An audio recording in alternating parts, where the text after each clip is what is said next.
आई भैया, हम गायक अखिलेश निषाद एगो गवई धमाका पेश करतानी, आप लोग के जरूर पसंद आई। ए मुकेश भैया, एगो दुल्हन अपना दुल्हा से एगो बात कहत बा, कौने भाव में? हे मोरे राजा रजैया ओढ़ाई दा,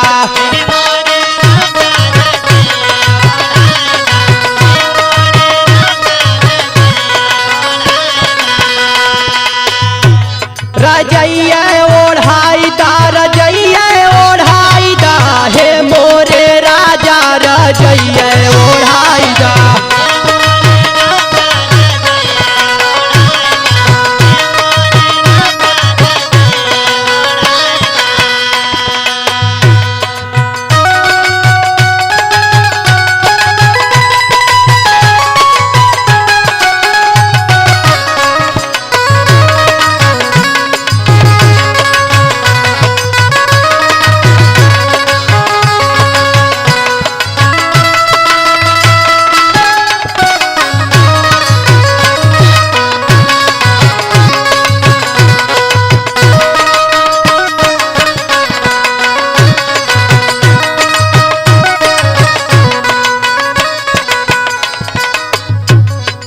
अब ही त भय राजा जल्दी लड़को रहो,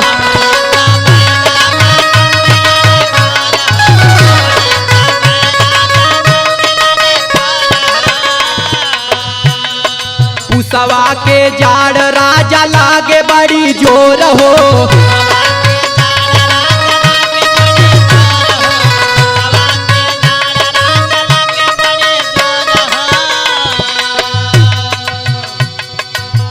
वैसे अपने तू जैया पियाई दा, हे मोरे राजा रजैया ओढ़ाई दा।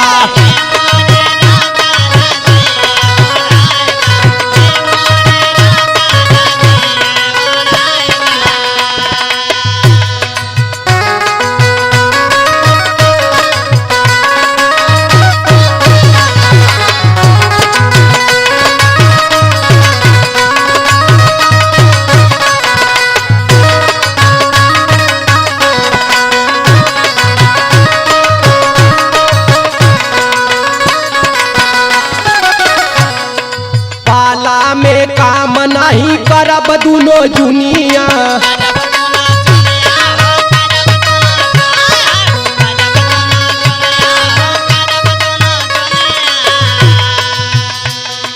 बाबू के हो जाई सर्दी ने मुनिया,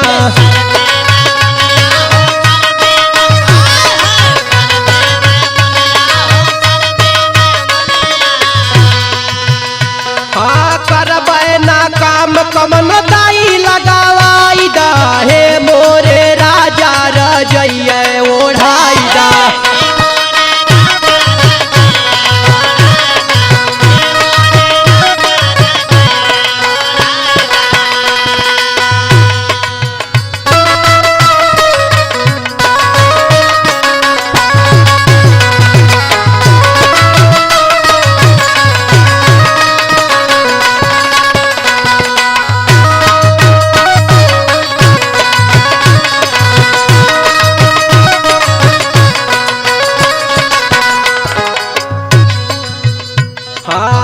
अखिलेश बाला मुआ तो हके दिलावा से मानी,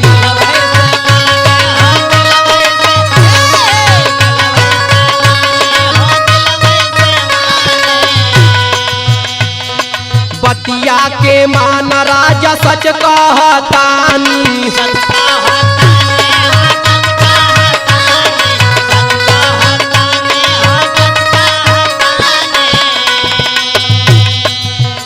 हाँ जाके बजरिया से ही डर ले आई दा, हे मोरे राजा रजैया ओढ़ाई दा।